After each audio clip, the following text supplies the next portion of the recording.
Hello and welcome everyone to Twin Flames, the Great Spiritual Awakening podcast, where every week you can hear real life stories from people who have answered the call of divine love. My name is Dennis. I'm a certified ascension coach with Twin Flames Universe and your host. And I've been on my Twin Flame journey for a couple of years now. And thanks to the teachings of union, I live in union with my twin flame, which is really beautiful. For episode 18 today, I am really happy to welcome here Revati with me. Hello, Revati. How are you doing today?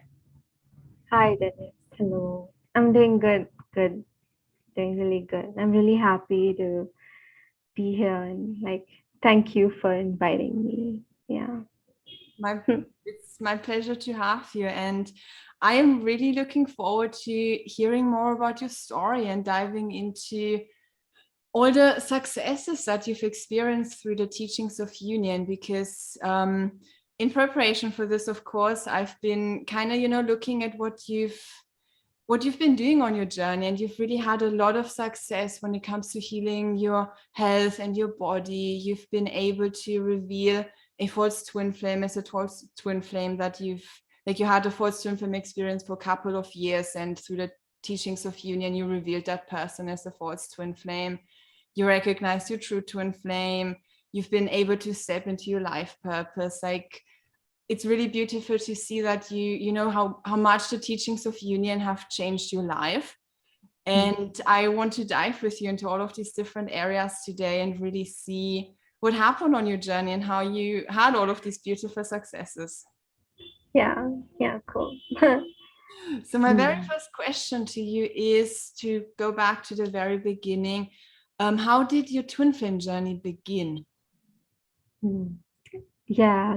I was actually healing around my health, and it's funny because it's just been like uh, I've been healing this all my life. And it just came to a point where I was like healing my body and femininity specifically. And like I had PCOD. So I was like, so when I started um, like treatment with Ayurveda.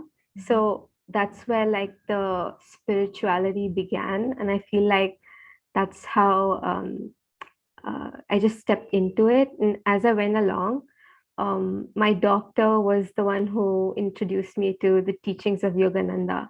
Mm. So, like Paramahansa Yogananda's teachings, but it was just like a very tiny, like introduction, very small, just touched, and I didn't really go deep into it. But as I went like deeper in healing my body, um, it came to a point where like circumstances in my life where me and my parents, my family would travel to these religious pilgrimages, Mhm. and we went to this one pilgrimage. It was in the Himalayas.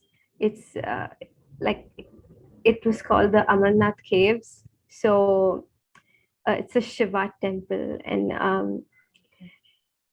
it was interesting because like when I was preparing for the journey, that's I knew I had a feeling I'm going to meet a man. And I had a feeling that I'm gonna there's something here, and I'm feeling all this love and all. I knew that God's leading me something to somewhere specific. So as I went along the pilgrimage, I discovered that like it's a mountain climb. So as I'm like going up the mountain, I kind of got separated from my parents, and it was like abandonment. And it was funny because um in my life, if you see, it's been this pattern of like not feeling like myself, the being of me.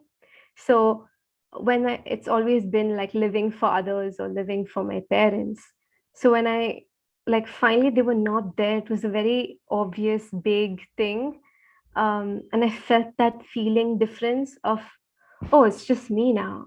And then I'm just like, oh shit. Like it was scary, but it was like uh also like new and like freeing. Mm. And so I went along, and apparently, like even the porters who accompany you on the thing, they abandoned me, like they left me, and I was like, and they're not supposed to do that. So it's funny because it's like just me and God, and it was when I went up. It's like a really like a long climb, and there was this feeling of um, touching God. So Wow. when yeah, and when I reached that and I completed the pilgrimage and coming back down the mountain, and I remember like it was snowing, and I remember that okay, something has changed, like significantly, and everyone like on the journey, I'm packed and I'm covered, and it looks like I'm like wearing 3 layers of clothes, and it looks like I am this 45-year-old woman, um, and they didn't know that I'm this young 19-year-old thing. So the other men started being drawn to me, around me, and I felt that difference because of healing femininity and like beauty and appearance. I've never known that attraction or like someone loving me or being attracted to me, and that feeling started showing up. Mm. So I felt like when the snow like fell on my face, I could feel the something changed, like my looks are changing, my appearance is changing. So that like it was like that moment of spiritual awakening um I had in that moment. It was in that place is in Kashmir. So it's like a peak of India. It's like an Islamic state. So so I remember like feeling like, oh, this is home. And I came back down, and over the period of time, I did meet somebody there. I didn't meet that man I felt like I was gonna meet, but it was some random guy. But that guy led me to that feeling of just following the feeling of that, oh, you're gonna meet somebody here and somebody here. So when I came back, these guy friends, and I will share like why this is important later on. Like few of my guy friends who were like really close to me, like family, started being attracted to me, and they're like they want to be with me, and Mm. I knew like they're not the one. Like I'm searching for the only one, like just my twin flame, my whole life. So if I just like realized that uh, like it, just like an interjection, so you know that like I always was on the monk path. Like so if I'm trying to like be really spiritual and trying to it was either like I'm going to find my twin flame, or or I'm going to be a monk. I'm just going to be with God. Mhm. So so all these guys were not the ones, so I just kept saying no. And finally like it led me to meeting my false twin flame. And I remember that even this person was like an old acquaintance, and even finding him, it was like a conscious journey. Like I actually took the effort to like search for him on Facebook. He was this kid who had filled my slam book in school, and like in this little camp we had. And I just like I was so like my whole life I've just been searching for my man. And I felt like these were little, like the thread was always there all along, and it was like um yeah, like God was leading me like perfectly with each person. Mhm. So this is like in 2016 Mhm. um uh is when I found like the word twin flames. So I was actually started dating my false twin flame around like 2015. And throughout that relationship, I felt like this is something different, and this is like was like intense, and like it's not normal. And it's like I it was funny because I hit my foot against something, and I was made to bed rest. And when I was sitting, is when I came across the word twin flames. It was like 2016.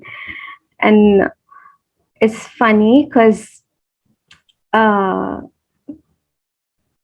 that's when I started like researching and reading, and I found like these false twin flame teachers, and I started like following like this one lady, and like um and it felt like they knew their stuff. It felt so woo woo. It felt so spiritual, and I just like I followed them, and then and at one point, as I went deeper, they started revealing themselves of like maybe completely going crazy or being really saying outrageous things. So that's when I knew something doesn't feel so good. Something doesn't feel like right.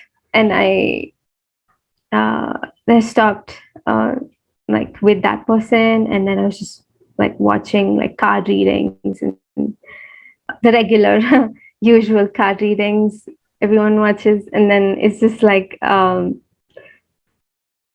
and it's funny because you feel like you are receiving something real here, and it feels like you're actually making progress, and that it's just the same thing over and over again. It's the same story, and you're not actually doing anything. Yeah. So I'm just like, oh, that was like a thing I noticed. Um, and during this time, it was 2016, and like my college was ending, so things were wrapping up, and I was also like completing final exams, stuff like that.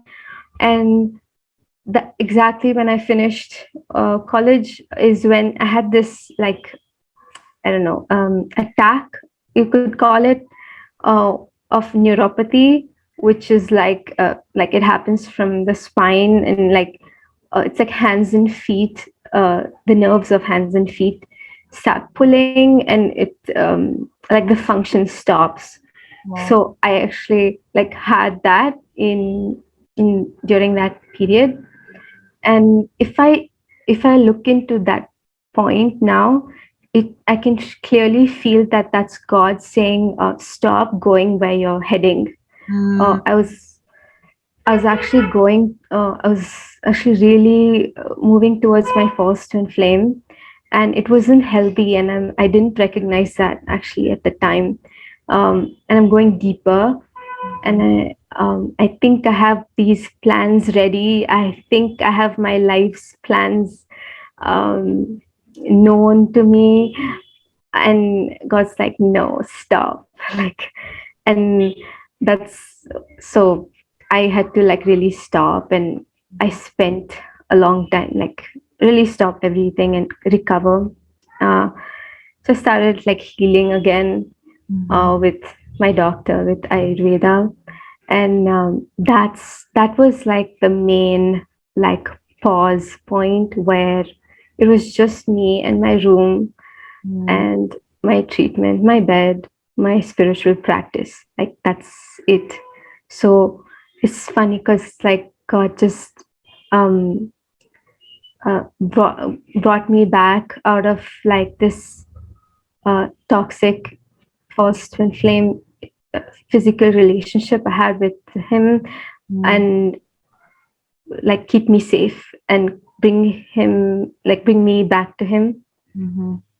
And so I was doing these practices, my routines of my health stuff in my house, in my room.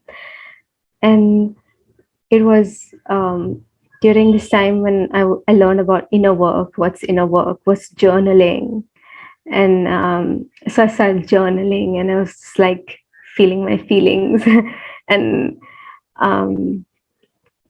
yeah, I just I feel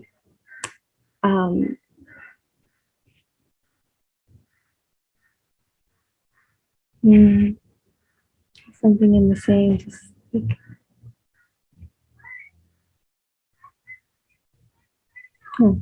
yeah, like I'm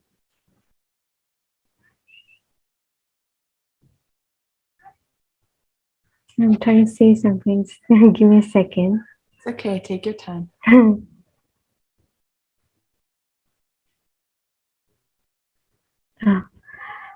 It's the kind of requirement it takes to follow an ascension path that circumstances was created. So it was like the silence, the space, all these just having healthy things, no toxic, nothing that crosses a boundary. All these things like were put in place. So I remember like just journaling and not knowing how to resolve it. Like I'm just feeling the feeling, but I'm not like completing a healing. Yep. Exactly. So it's like yeah, and I remember this very specific time where I would see Jeff and Shaleia's video pop up here and there, and I'd watch a few, and then like, oh, cool, that's so nice. Like, yeah, that feels good. And then there's a particular point where I felt like, wait, like how they would they would share like practical, grounded like information about spirituality, and it would feel, for me especially as an Indian, it feels like almost as if that's not the real thing. Like it was the opposite experience for me. People were drawn to Jeff and Shaleia because they were practical and grounded. For me, it was like that was the thing that was keeping me a bit away. I was like interested, but it was like a little bit like, oh wait, like how is this real? How is this spiritual then if it's like physical? Physical. Wow, that's so interesting. But yeah, please keep saying it yourself. Yeah, and I was like, so that would stop me. That would be like, okay, I'm gonna not not go too deep into it. Uh, and uh, and as I recovered, um, the what I am assuming here, that I thought that this person is my twin flame. The reason I was with my force was because I'm thinking he's my twin flame. So uh, so as I'm physically recovering, I start hanging out with him again. Like I'm trying to meet up with him or whatever. These kind of like was again me going outside my piece. This was again me trying to reach out, trying to do something more than what's good for me. And so at that particular point, I know I was experiencing something really like something really not good happening with this person. And this person's like acting up and very abusive, and it feels like on the surface they match the qualities, but they don't. And it was always very subtle. It was very like, it was in bouts, like explosive little bouts. It would be like, oh, I'm nice, I'm nice, I'm nice, and then like boom, like I'm like this scary other person. So like they were kind of like putting up a mask, pretending to be nice, and then every now and then their true self actually kind of came through. Yeah, and it took me so long to even recognize that that's what's happening. And I didn't believe that feeling inside my in my intuition saying, hey, this is something really wrong, like this person's not good. And I didn't know how to listen to that. I didn't know how to listen to like God in me. So the good feeling. So I just had the information, like mentally information, that this person is my twin flame, and this is Mr. Husband, and now I'm going to stay with this person and have a life with him and everything. And so I just kept going in this direction, and I know these explosive things would happen. That's when I started taking what Jeff and Shaleia was saying as seriously. So it started like making sense why the physical is important, why like the actual tangible things you see around you is actually divine, and it's actually something like you consider. You don't like skip over. And yeah, like yeah, so that's when there's like a point where I just binged watched all their videos, and I was like, okay, it's time to like join. And then I joined the group, the Facebook group, in 2017, yeah, like July 2017. And I remember like how good I felt. That was my difference. That's so simple, so straight, and that joy was increasing for me. That was my indication, and like, and I'm feeling more light. And I feel like, in generally speaking, Indian spirituality, like people who follow gurus and are serious, like, and various paths, they have this thing where it's like it's very strict and it's very rigid and it feels really bad actually. And that's the perception people have, that spiritual life means like struggle and hardship, and it's supposed to feel bad. And here Jeff and Shaleia teaching us to feel good. And I was like, oh my God, like I'm actually supposed to feel good. Like, so it felt like so relieving, like so relieving. And yeah, I just remember that's when I was like seriously listening to everything they were saying, and it kind of like grew. And I remember like even entering the forum was like, oh, like so much happiness, and everyone's so warm and loving. And it's like, I remember crying when I asked my first question and somebody answered, and I was like, oh my God, somebody answered my question. So yeah, just yeah. So I feel like I found the teacher, like them, and the yeah. Thank you for sharing. You have such an intriguing story. Like I really, really enjoyed listening to you, and it's such everyone has a one of a kind story. But I really loved the perspective you shared about how it was for you as an Indian person finding the teaching, and how like I've had Madhu on the podcast so far a couple of episodes back, but we actually didn't get to talk about Indian spirituality and the teachings of union. I had questions prepared for that, but then we didn't get to them. So I'm happy that you're sharing some of that, because it's really fascinating to hear your perspective, because everyone else that I've had has, is from a Western country. And as you said, like for us, like this practicality that Jeff and Shaleia bring to spirituality is like oh my God, that's so awesome. That's what I was looking for.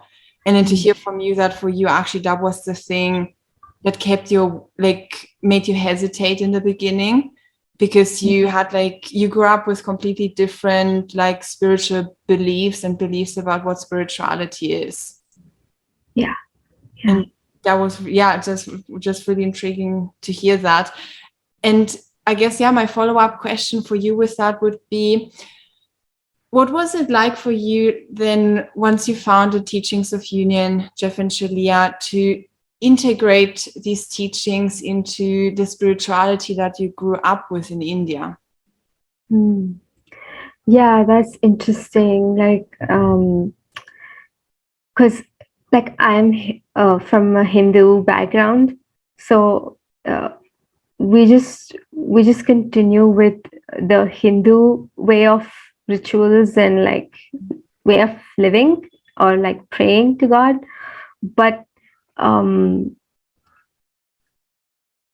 because I like this is for me personally, like because my path was my first introduction was through Yogananda's teachings. Um, and it's perfect because you asked me this because this is like the next piece, like on my journey too. Uh, my recovery was through the teachings of Yogananda. So like the medical healing. So when when I was that's when I went deeper and went all in into Kriya Yoga, and like this is the um, this is like a different ascension path, and I feel like I didn't know at that time that this is actually different, and that's the like confusing thing I did, and it actually took me a while to actually understand that being a monk is like completely different, and choosing to be with your twin flame is a completely different path. And that I actually don't want to be a monk. I actually do desire like romance and like perfect family and partner. So that I feel like that aspect is kind of not so seriously taken in Hinduism, and like in this part for me. Most of them are like monastic, and like that's more like your path to God and things like that. But for me, that this was like the most safest feeling to come to. Like it took me, I'm just saying it like quickly here right now, but it was a journey I had to take over the years to come to this conclusion that my peace and my like relaxation and to be myself is to be like to follow the path of harmonious union. So and this was like a discovery where that this is an actual ascension path, that it's a serious path, and it's equal to any other spiritual ascension, like Indian spiritual ascension path. So I don't there's a tendency of Indians to just because Jeff and Shaleia are from the West, or they use English terms, like even the word mirror exercise, when you say exercise, and if you use that term with like with an Indian guru or an Indian spiritual modality, they try and look down on it. They'll devalue it, or they don't take it so seriously. But that's so far away from the truth. It's like, and I feel like Indians, it would help Indians to know this, that it's so holy and it's just as sacred as any other like Indian guru teaching you any other path.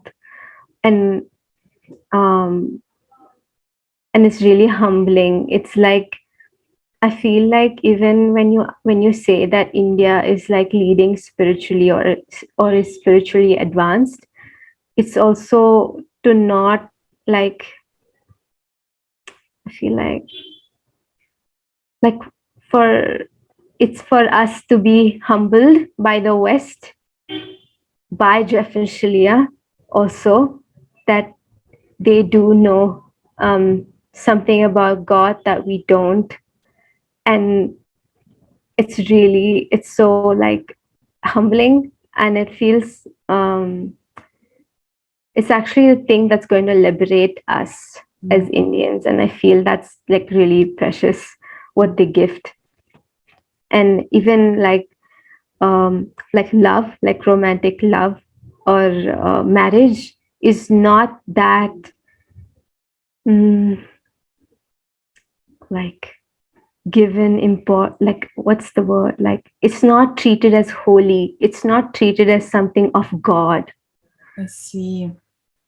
So it's always been like you're being taken away from God through like husband or children. Yeah. So would you say that like in India, there's generally this belief that anything that's physical takes you away from God? Yeah. Yeah. Okay, I see. Right. Yeah. I love everything that you're sharing. And yeah, what just comes to mind is, how Jeff and Shia have shared on multiple occasions how like India is like has a lot of spiritual knowledge and spiritual advancement. There's like a culture of having a guru and really having a, as you mentioned, like rigid spiritual practice. And what the West has really worked on is like materiality, physicality. And then when you combine these two, that's like when you have kind of like a superpower of both. And that's like the teaching of union that Jeff and Shia created to like really unite the physical and the spiritual and see it as one. Yeah, and I like what you said, because it's like that's how I feel, that unionism is so like inclusive and like so superior in this way that that it has everything in it. And yeah, it's actually yeah, I feel like that's actually really nice. And it's finally people can relax, and finally people can actually have what they desire, even the ones who claim to be monks or want to be monks, but in their hearts desire love. This would be so healing for them. That's actually really nice. Yeah. Absolutely. One question that comes to me right now, because this is like a Twin Flames podcast. So people like expect that we're talking about your twin flame journey, which we have done in a way, but we haven't like put the entire focus on, okay, what did your false twin flame do? What, all of that. But we've really, for the last half hour so that we've talked about what kind of ascension path the twin flame journey is. So what I would love to hear, if you could talk a bit about oh my God, I can't talk about that a bit more, is why it's important to like get clear on what the twin flame journey is, and really look at like, look at it from the perspective of being on an ascension path.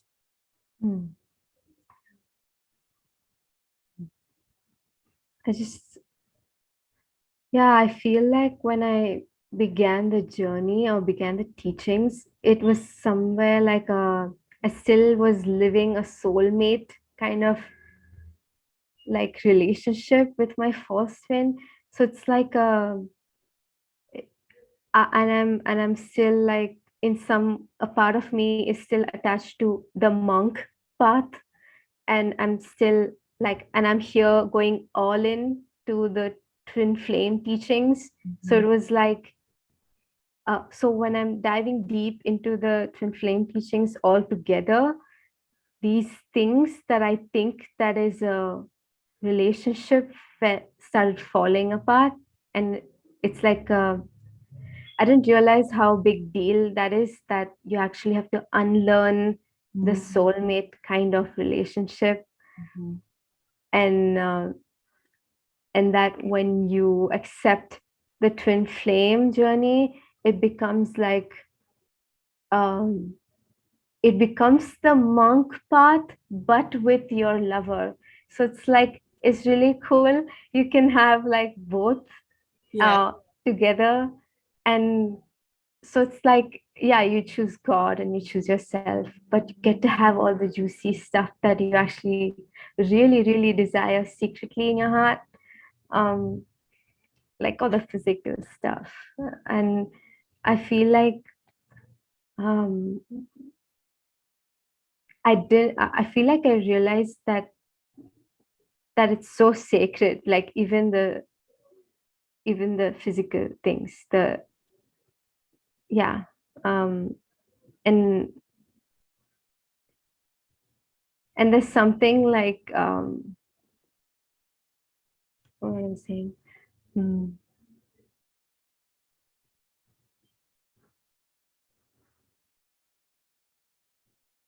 Yeah. um the experience I had with my first twin flame was really like toxic, and it's like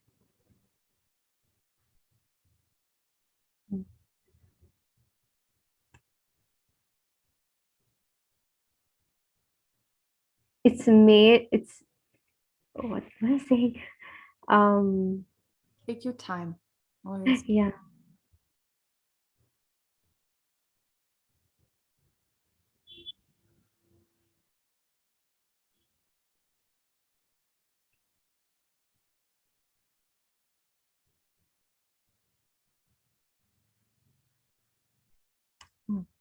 I feel like with what people learn with soulmate relationships is like you don't understand the holiness and like the sacred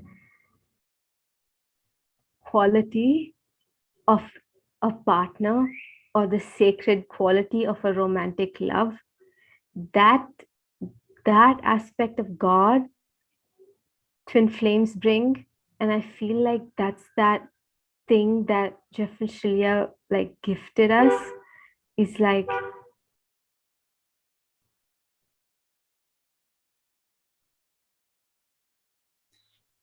I feel yeah. like kind of what you, correct me if I'm wrong, it feels like what you're trying to say is that like Jeff and Shaleia really help us to see that it's God in your lover,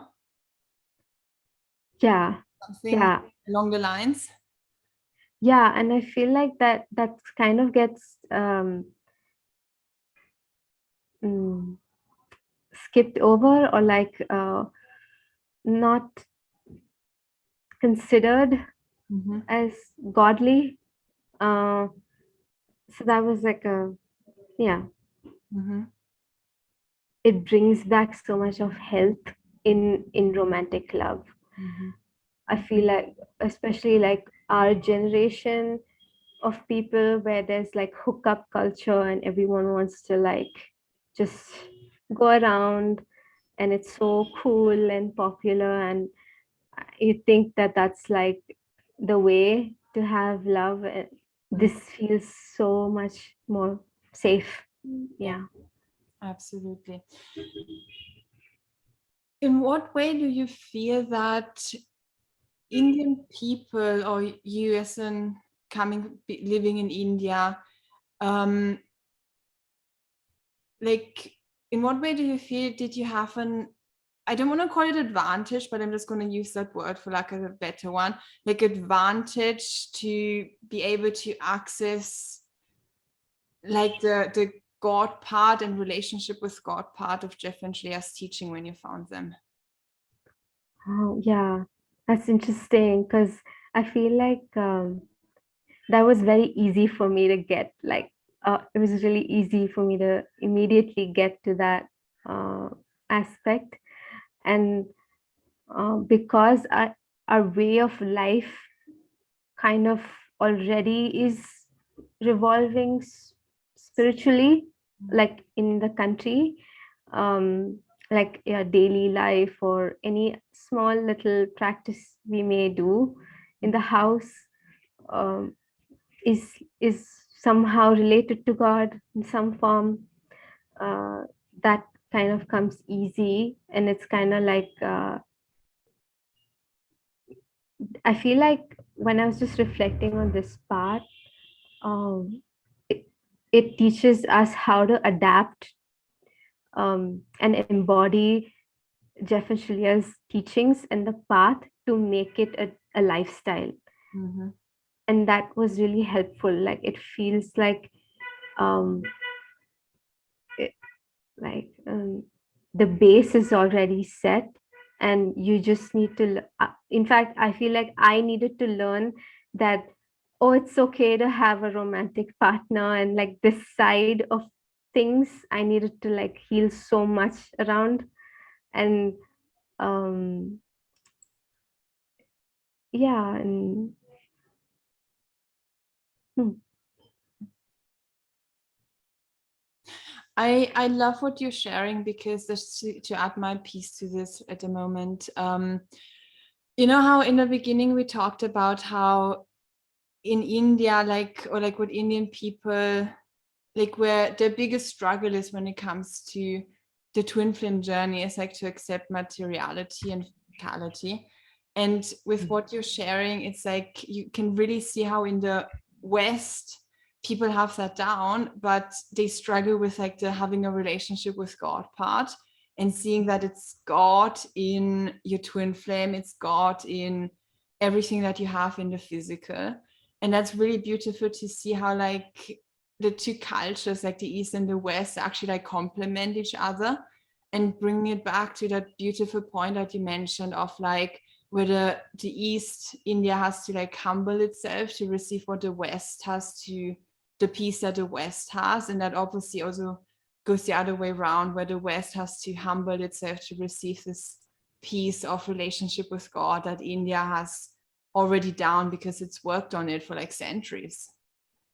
yeah, yeah. And I feel like in addition to that is um uh, we already know how what it means to have a guru, or what a guru's relationship means. So uh, and how personal and serious and intimate that is. I Mm-hmm. feel like that plays a really big part in uh, actually having your true twin flame, actually having the life you want, is actually getting to know your guru, and living like how your guru lives. So when Jeff and Shaleia live their life, I feel like when they bring God in the physical and in like love and like their daily activity, it's so healing. It's so, yeah, it makes the earth holy. It makes like, yeah, it feels really good. And it feels like it's the thing that everyone's wanting and waiting for. Um, mm, I love that kind of like grounding, that like divine love down on mm, earth. mm. Yeah, yeah. It's Mm. beautiful. I love talking with you about this. This is such an interesting topic to Mm. dive in. I had my next question for you, and I just went away. Let me just get into that real quick. Talked about twin flames. Yeah. Oh yes. So you know this kind of struggle that you mentioned of like moving away from like the monk or nun life to realizing, okay, I do want to have a husband or a wife, I do want to have physical reality and live here on earth. That's something that I feel a lot of spiritual people experience, and obviously, you know, India has it in its own way. But like I've known in the Twin Flames Universe community, I've talked to a lot of people that are working through that as well, to really, you know, like really step into this new ascension path that the twin flame journey really is, which is a very grounded ascension path where you're not ascending off the earth, but you're actually staying here. So we're kind of turning around a lot of things we've done for who knows how many lives. And from what you shared, it really sounds like you've heard this extensively. So I'm wondering, what would your advice be for people who are healing this? What are like some of the, yeah, the biggest pieces of advice that you would like to give people that are healing this? Mm.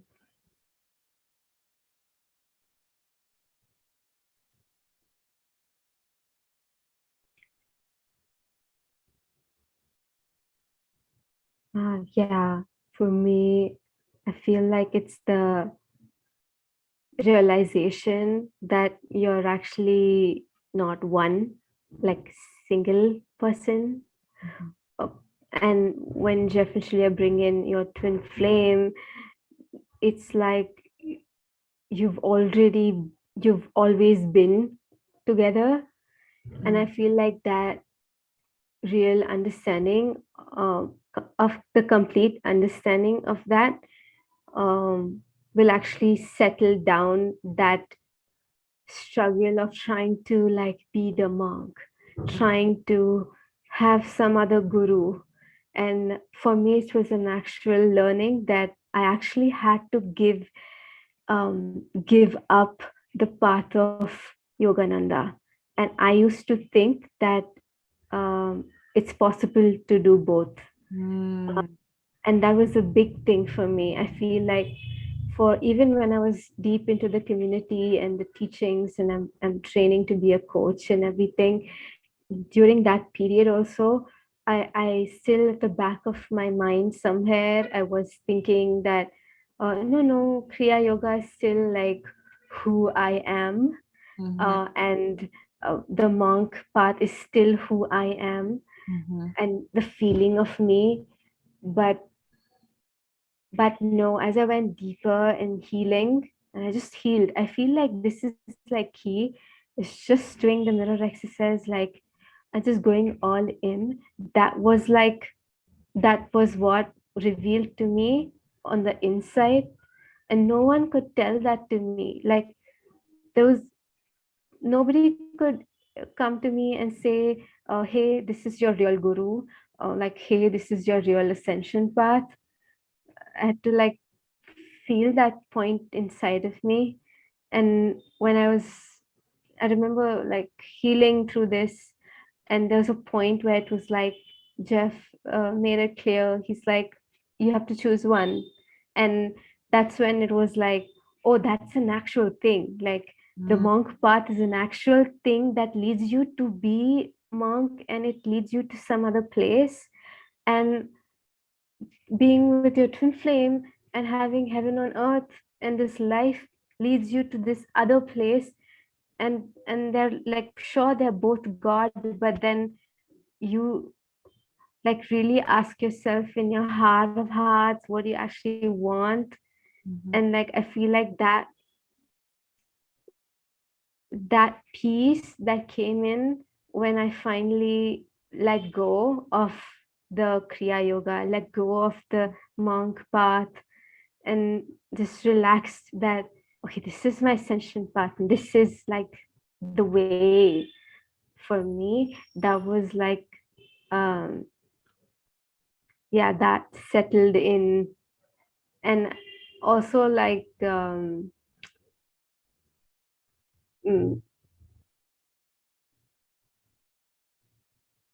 something else I want to say. Wait, just a second.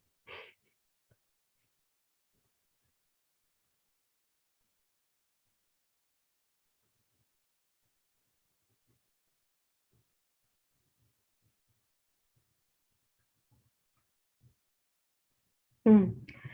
On the monk path, um you're really taught that the material and love and marriage are attachments, and they bring you down. Mhm. And they're taught like, almost in a very disdain kind of bad thing. This is this, no, no, don't do that. um, and almost something that brings down your vibration Mhm. or like descends you. And here it's like, it's so holy that it actually brings you God. That difference would help so many monk people to come back where they actually want. And um yeah, it's just Mhm. yeah, I just, yeah, feel like the holiness of your twin flame would be known, and they would like know the truth. And I was just like, I just remember what Shaleia said, because she's like, um, you think that you're transcending beliefs, or you think that you're transcending paths or something, but ultimately you're gonna grow beyond that, and you're gonna reach um, the one truth. Mm. And it comes down to that you're created with your twin flame, and it's so like grounded and rooted that it's like, oh, you can relax. Mm-hmm. Mm. Yeah, I just had to think like in this context, I remember you once shared that even if you go like you choose the monk nun path, at the end of the road you're still gonna be in perfect union, perfectly ascended, and that's when your twin flame joins you. Yeah, And what we're doing like on the twin flame journey is taking the journey with our twin flame by our side, but it's still like the destination is the same, it's just a different path to get there. yeah, yeah. Mm. Awesome. Mm. So since we have a couple of minutes left and we've talked a lot about, you know, the Twin Flame Ascension Path and all of that, which I absolutely loved hearing, you know, your perspective on this. It gave like it definitely gave me a lot of food for thought for the rest of my day. Mm. But I actually want to take a couple of minutes to ask you about your twin flame journey and where you actually are at in the physical realm of the twin flame journey, so to say. So what you've mentioned that with the teachings of union, you've revealed your false twin flame as a false twin flame and transcended that person. So what's going on your twin flame journey at the moment? Yeah, I feel like I came to a point where finally, after I kept healing, this person started going further away and like acting out. And it was clear that this person wasn't my true twin flame. And yeah, and Jeff and Shaleia had invited me to explore a relationship with this other person in the community, and um, to suggest to explore if this person is my true twin flame, and it does feel like they are my true twin flame. And I feel like this whole journey for me has been so much about like knowing what the feeling of my peace feels like, and and knowing that home feeling, um, that I never needed to go far away. It was right in front of me, and I've known this like um, it's right at home. This feeling and like all my good. So um, yeah, it took me a while to like. It's been like what 2 years since I was just healing my false twin flame experience, and I'm still like healing around what a healthy relationship is, Mm. and what it means to um, not go directly into the most deepest intimate uh, jump into like parts of a relationship, but just like how do you be friends, how do you speak, and how do you just basic relationship things. And yeah, I feel like I'm in that place. And also that for so long I listened to everyone else telling me who I am, that this was an actual learning of to trust my feelings, to trust what my soul feels like. Mm. So yeah, um, that feels like that's been so settling in. It's like I'm finally able to relax and be Mm. peaceful in this place, and like the journey can be like at a perfect pace, and that I don't need to rush and just Mm-hmm. yeah.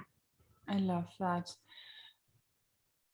What like when you revealed your false twin flame, did that coincide in any way with you like committing, going all in with the twin flame ascension path? Oh yeah, of course. And this is like mandatory, where it's like it was oh, that it was when I decided to volunteer, like go completely into volunteering for the Church of Union, and I was volunteering there. And the moment I decided to seriously coach with my ascension coach, that's when my truth and flame showed up. So Wow. we were like, that's like uh, an essential to revealing the truth of who you are. I feel like, yeah, like having TFAS and NPC, and finally even deciding um, to be a coach, that this is what my life is about, and this is why I'm here, and to bring twin flames together, like that, um, yeah, going all in here was what brought my true twin flame also. Yeah. Beautiful. Thank you for sharing. Yeah. The very last question I have for you is if you could go back to the very beginning of your journey and give that version of yourself a message or just say something to her, what would you let her know? Uh, mm,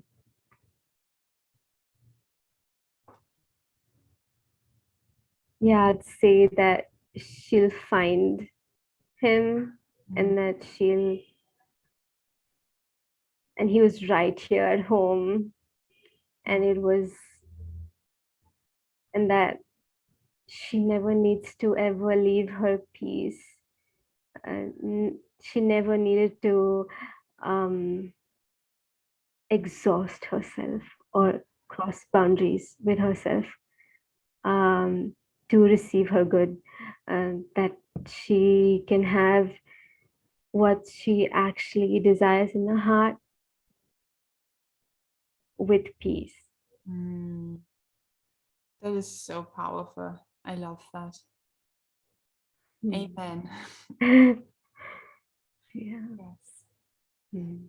We have come to the end of our time today, unfortunately. I could probably go on talking with you about all of this for another hour, but yeah, we only have 1 hour. And yeah, I can say that it was really a pleasure listening to you and talking to you about these, yeah, topics of what ascension path you choose and what the difference is, and the east and west, and what we're healing there, like the gap, and how to bring these together. So that was really, really beautiful. And also what I didn't quite expect us to go that into length into that, but yeah, it was perfect. Thank you very much. Thank you. Thank you so much for having me. It was so grateful. Thank you. It's very humbling. Yeah, to share this. Yeah, Yeah. my pleasure. And for all of our listeners, I invite all of you to head over to twinfilmsuniverse.com, where you can find all of the different products and classes that really help you to get into your harmonious twin flame union and live your life purpose. We also have a free introduction course at twinfilmsuniverse.com, which I can really highly recommend. It's absolutely beautiful and really sets you up for the twin flame journey and what it is and how it works. So you can sign up for that for free on the website. And thank you everyone for listening today. And we will be back next week with a new episode.